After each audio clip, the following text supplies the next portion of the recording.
Obsèques d'Étienne Tshisekedi à Moulumba, crise, persistance au pays, deux grands points abordés à la conférence de presse de ce jeudi avant de tirer des conclusions par le secrétaire général de l'Union pour la démocratie et le progrès social.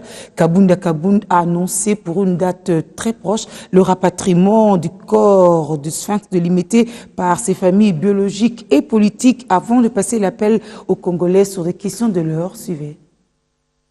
Obsèques de Tshisekedi, crise persistante au pays, deux points passés au peine fin par le secrétaire général de l'UDPS. Face à ce qu'il taxe de mauvaise foi, l'Union pour la démocratie et le progrès social, avec la famille biologique de Tshisekedi, reprennent la charge d'organisation du rapatriement et inhumation du corps du sphinx de Limete.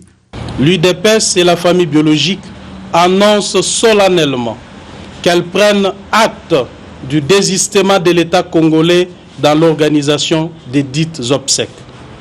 Par conséquent, elles décident de rapatrier par leurs propres moyens la dépouille mortelle du président à la date qui sera incessamment communiquée.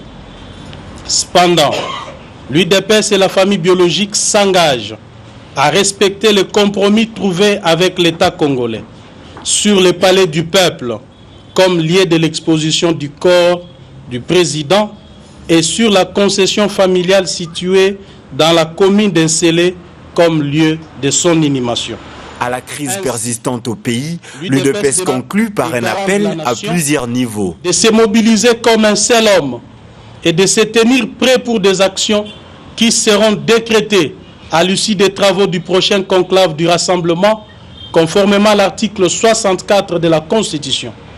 Car la situation actuelle présage que les semaines et les mois à venir seront pires, de renforcer les mandats et les effectifs de la MONUSCO en vue de la sécurisation efficiente des populations congolaises. À la MONUSCO d'assurer la sécurité des civils congolais conformément à la résolution 2348 du Conseil de sécurité des Nations Unies. Au rang des accusés, la Commission électorale nationale indépendante et les organes de contrôle des finances. La première pour enlissement à dessein des opérations d'enrôlement et le second pour concussion et corruption qui entraînent des conséquences désastreuses sur le social du Congolais.